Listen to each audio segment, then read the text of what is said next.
Thank you. Frau Dr. Bundesministerin, Excellencies, ladies and gentlemen.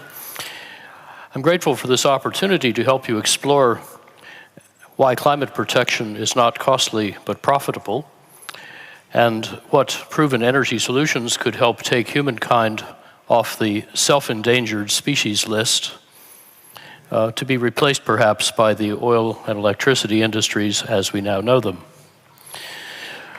On both the demand and the supply side, the pace and depth of change is revolutionary. Over decades, Thomas Edison's incandescent lamps and then other types slowly got more efficient. But now white LEDs in each decade get 30 times more efficient, 20 times brighter, 10 times cheaper. So they will save most of the 1/7 of global electricity that goes to lighting and expose a fatal flaw in utilities' business model, which since 1892 has been to sell a commodity, not a service or infrastructure. So greater customer efficiency reduces utilities' revenues, not their costs. What else changes this fast? LEDs turn electricity into light. Photovoltaics turn light into electricity. And in the past 5 years, their meteorite strike has fatally disrupted utilities by making solar power cost less than just the fossil fuels, the dashed lines at the bottom for the United States, that we feed into power plants.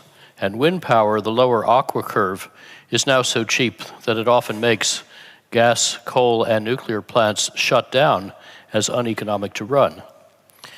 Now, if America's total energy use had grown with the economy at the same level of energy intensity, we'd have used this much energy, but we cut that by more than half. And meanwhile, the total renewable energy output doubled, and yet had a cumulative impact 31 times smaller than the savings. Just in 2014, renewables grew briskly, but savings grew 3 times more, and no energy company foresaw this. General Eisenhower wisely advised us to make tough problems soluble not by chopping them into ever smaller pieces, but by expanding their boundaries to encompass what the solution requires. All 4 energy-using sectors, transport, buildings, industry, and electricity, save more energy faster together than separately. And all 4 kinds of innovation, not just technology, but also design, not just public policy, but also business strategy, can combine to make game changers while old industries are still putting on their boots. For example, in automobiles, weight causes 2/3 of the energy use, and removing weight leverages 7 times bigger fuel savings at the fuel tank. So ultralight, uncompromised electrified cars, better than 4 and then 2 and then 1 liter per 100 kilometers, have been designed and lately marketed, and BMW confirms that the carbon fiber is paid for by needing fewer batteries. Our new manufacturing technology that made this carbon fiber carbon cap in 1 minute 10 years ago can now make 2x2 meter complex carbon fiber parts in 1 or 2 minutes, and you can actually buy it from Diefenbacher, the great German Tier 1 press maker. So if we made all US autos so ultralight, we would save 1.5 Saudis or half an OPEC worth of oil at a cost of $18 per saved barrel. That buys the electrification. The ultralighting is paid for by a 2/3 smaller powertrain and radically simpler automaking with 80% less capital. Ultralight electric vehicles can spread and their prices can drop even faster with a temporary feebate, that is, rebate for buying an efficient new car paid for by fees on inefficient ones. The strongest of 6 national feebate programs in Norway gave plug-in cars a 22.3% market share last year, 34 times the US level with no feebate. BMW not only leads this revolution, but is also helping autos morph from pigs, that is, personal internal combustion gasoline steel-dominated vehicles, to SEALs, that is, shareable electrified autonomous lightweight service vehicles.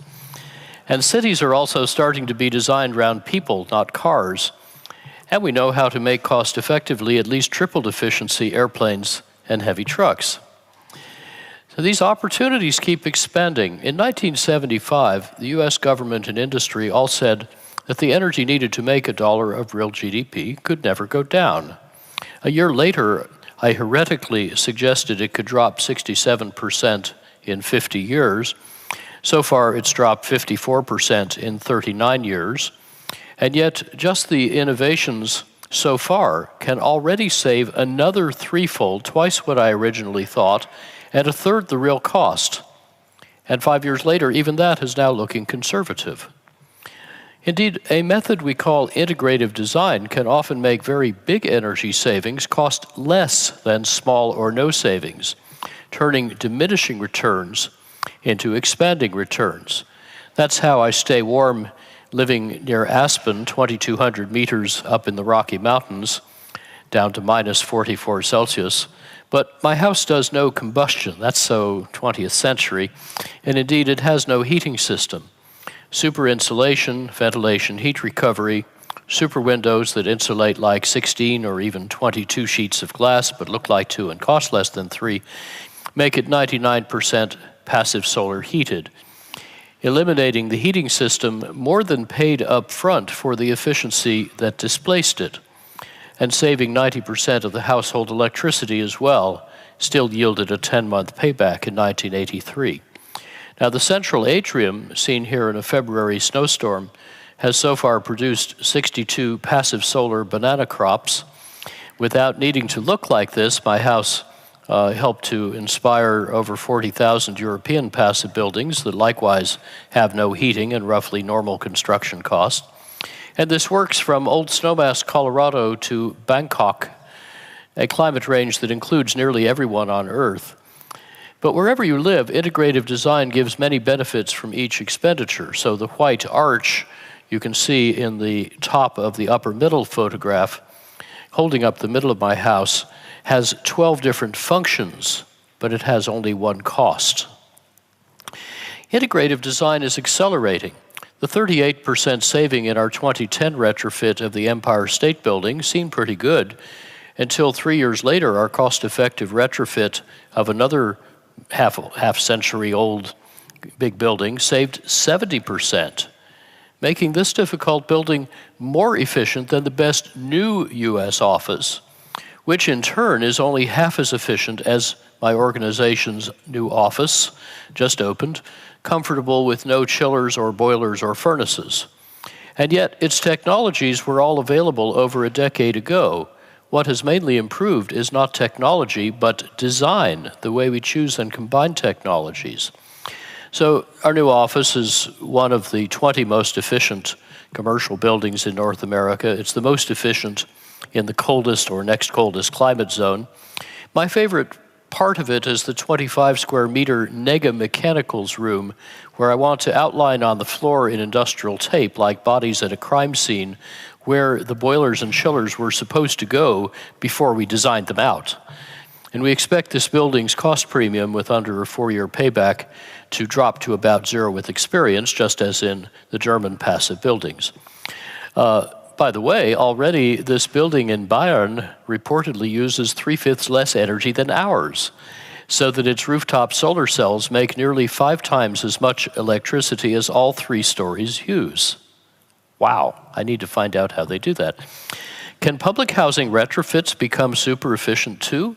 Well, in Holland, the developer BAM and social housing corporations and public partners are collaborating on mass efficiency upgrades of ordinary apartments so they will produce at least as much energy as they use. And by industrializing the retrofit process in the first 11,000 units, these innovators expect by the end of this year to show no need for subsidy, financing the net positive retrofit just from the energy savings. Now, industry can save $500 billion net present value dollars worth of energy just in the United States. Dow Chemical has already received a $9 billion return on a $1 billion efficiency investment. But there's more to do. For example, industry owns most of the motors that use 3/5 of the world's electricity. Half that motor power runs pumps and fans. Yet integrative design made a typical industrial pumping loop use at least 86% less pumping energy, not by getting better pumps and motors and controls, but just by replacing long, thin, crooked pipes with fat, short, straight pipes. This also shrank the pumping equipment and its capital cost. So this isn't a new technology, it's just rearranging our metal furniture as designers. If we did this to the world's pump and fan systems, it would displace about half the world's coal-fired electricity, with a payback under 1 year on retrofit and less than 0 in new build. And yet it's not yet in any industry forecast or official study, because it's not a technology, it's a design method. What does this mean for the electricity of the world, 3/5 used in motors? Well, from the fuel burned at the power plant to the end use, many successive losses compound, so only 1/10 of the fuel energy comes out the pipe as flow. But now turn those compounding losses around backwards from right to left into compounding savings, and every unit of flow or friction you save in the pipe saves 10 units of fuel cost pollution and global weirding at the power station. And as you go back upstream, the components get smaller and cheaper, and the total capital cost falls. Now, in over $40 billion worth of diverse industrial redesigns for leading global firms, our team has typically found savings around 40 to 90% with generally lower capital cost, or in retrofit, 30 to 60% with 2 or 3 year paybacks. The German potential may be somewhat smaller, but it's still very substantial. Now, the whole electricity industry, under this sort of pressure from the demand side, is transforming from centralized, supply-focused, fossil and uranium-fueled and brittle to distributed, customer-focused, renewable, and resilient. But most profoundly, the information age informs, enables, and organizes customers to take power into their own hands. It's smart to sell customers what they want before someone else does. And customers are figuring out that they can buy fewer electrons, use them far more productively and timely, produce their own, and even trade them with each other. For example, Dutch customers can now buy renewable electricity directly from other customers. Here's the peer-to-peer website of Van de Bron, literally from the source, the legal electricity version of a music file swapping site. I met last year a German utility executive who lives in Holland, and he buys his electricity from the guy in the upper left because he really liked that cute piglet, and the price was right. And then he got a long handwritten Christmas card from his electricity provider. What utility can hope to compete with this level of customer intimacy? Both developed and developing countries are seeing electricity demand stall or even fall. Michael Lieberich, in his speech last year, gave a wonderful build graph. I'll just show you the result of what happened to demand for electricity even as the Australian economy grew, and therefore to the forecasts. And it looks like the revolution in demand and in rooftop solar could cut the 2020 revenues by roughly 1/5. In fact, disruptors are converging on the electricity industry from at least 8 directions. And these 8 pack-men of the apocalypse move fast. They hunt in packs. They multiply quickly. They feed on utility revenues. And they don't just add, they multiply and exponentiate.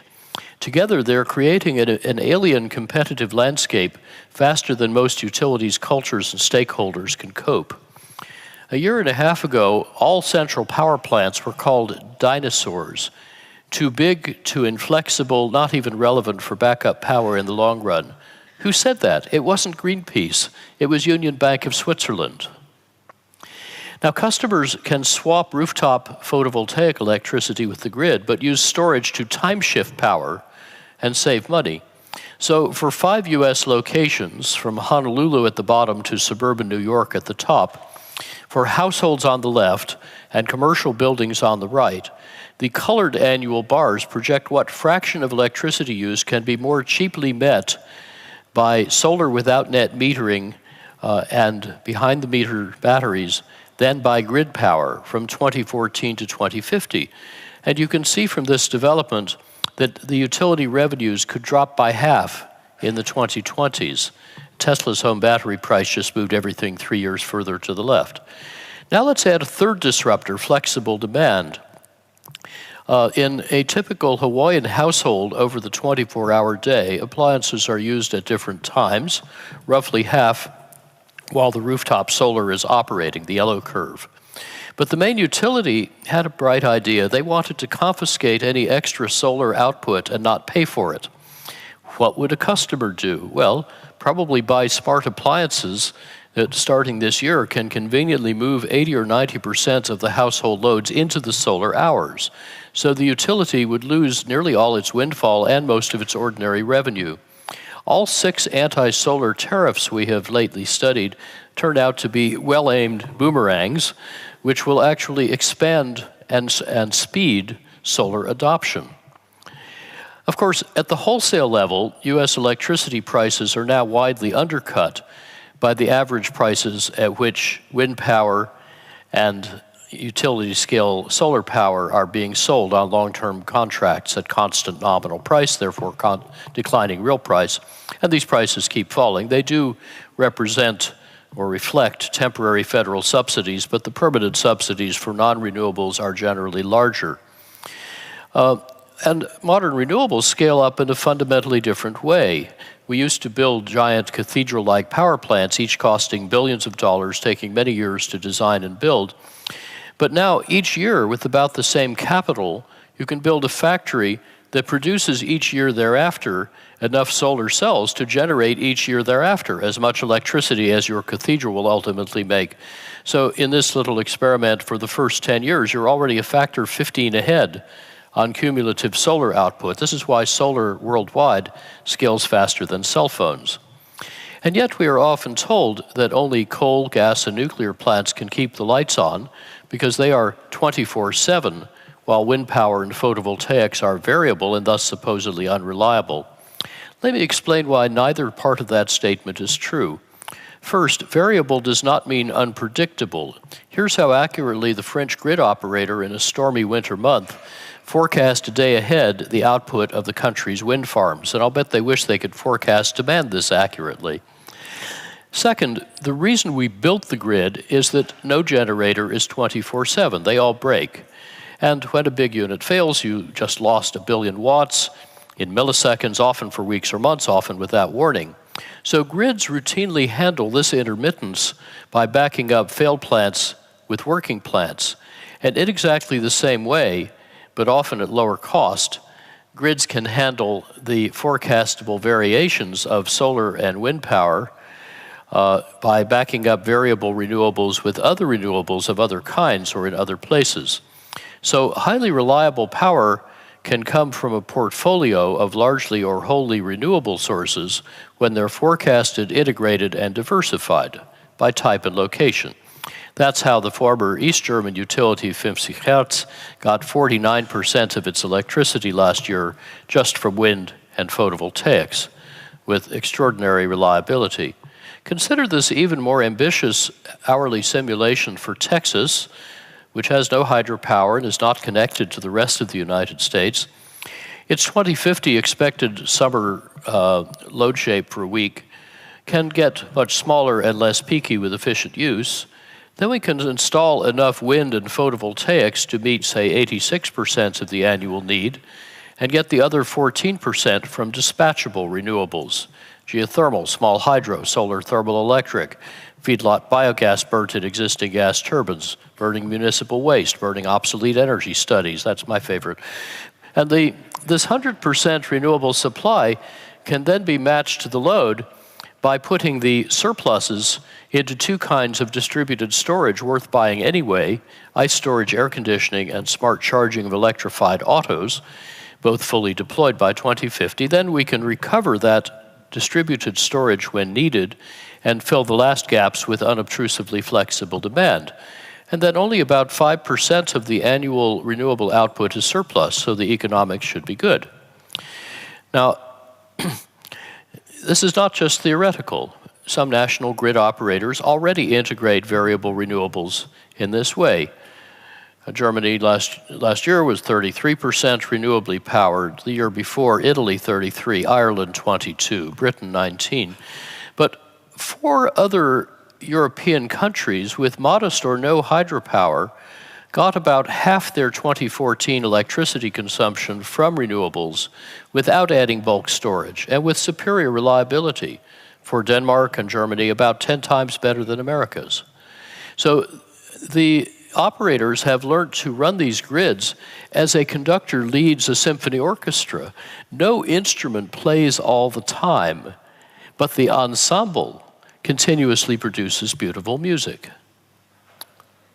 So, in short, bulk storage of electricity is the costliest of 9 ways to make the grid more flexible, so it can reliably accommodate variable renewables. This is a purely conceptual and schematic sketch, obviously details will vary, of the supply curve, arranging these 9 options in order of typically increasing cost.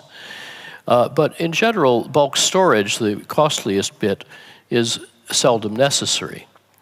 Particularly if you do, for example, what Denmark has done and switch, as they have over 3 decades, from centralized thermal plants in red, mainly burning coal, to distributed wind turbines in blue, mainly locally owned, and cogeneration in brown, often burning agricultural wastes. And Denmark has also been very nicely switching its grid architecture to a cellular pattern of netted islandable microgrids that normally exchange power freely, but if the grid fails, can fractally disconnect, serve local loads without interruption, and then resync and reconnect. That resilient grid architecture makes big cascading blackouts impossible. And many countries are also starting to find that the best renewable resources far away have about the same delivered cost as medium quality renewables near the loads. So that plus low speed and taller wind turbines and making wind power cost effective almost everywhere could often let more regional or local renewable systems displace supposedly necessary long-range transmission projects like the North-South corridors in Germany. Now, these tectonic shifts fit a bigger pattern that 60 colleagues and I mapped for the United States 5 years ago. Reinventing Fire showed how the U.S. could, by 2050, need no oil, no coal, no nuclear energy, 1/3 less gas, using tripled efficiency and quintupled renewables to run a 2.6-fold bigger economy, $5 trillion cheaper in net present value than business as usual, emitting 84% less carbon, needing no new inventions and no acts of Congress, but smart subnational policies, the transition led by business for profit. And so far, the United States is approximately on this trajectory.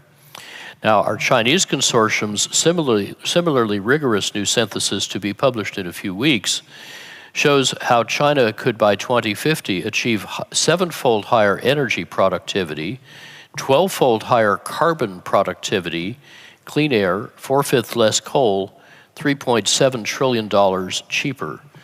And Reinventing Fire China was written by the Chinese government's best energy modelers for the authors of the 13th five-year plan. So to solve the energy problem, we just needed to enlarge it and integrate it. And the results may at first seem incredible, but as Marshall McLuhan said, only puny secrets need protection. Big discoveries, he said, are protected by public incredulity. But a troubling gap is opening between where the market is headed and where many giant energy companies concentrate their attention. Managers understandably focus on the need for price to exceed cost, but in focusing so intently on cost and margin, many forget that value must also exceed price. If competitors offer a better value proposition and take away your customers and revenues, it doesn't matter whether you can profitably run a traditional energy company. And when that value proposition changes, U.S. history suggests that the markets can flip with breathtaking speed, as indeed you've seen in the German electricity markets. Now, if you look down New York's Fifth Avenue in 1900, you have to look quite hard to find the first car. 13 years later, you have to look even harder to find what might be the last horse I'm not even sure there is a horse. The horse and buggy industry thought it had decades to adapt, but Henry Ford made the Model T 62% cheaper in 13 years.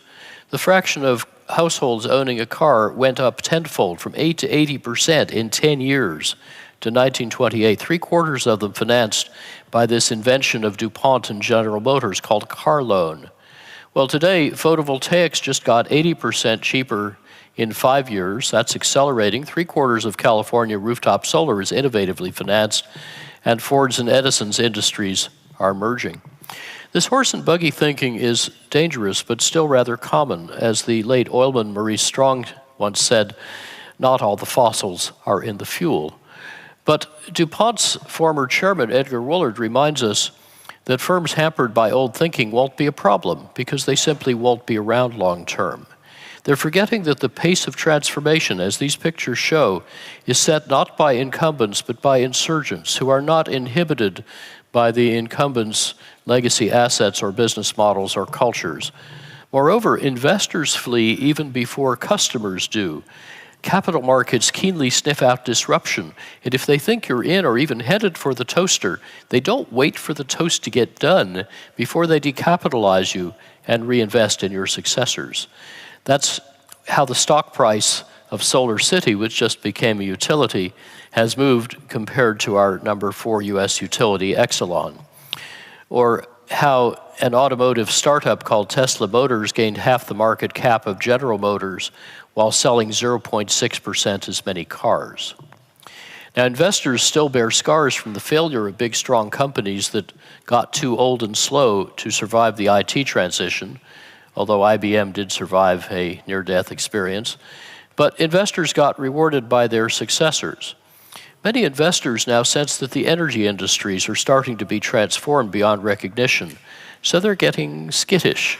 And these changes are happening well within current planning horizons and even executive tenures, faster than many firms' cultures can tolerate, creating a formidable leadership challenge. As Jack Welch said, if the rate of change on the outside is greater than the rate of change on the inside, the end is near.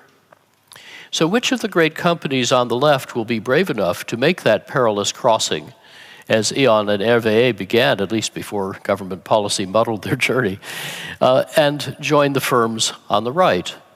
Which category will you choose and encourage?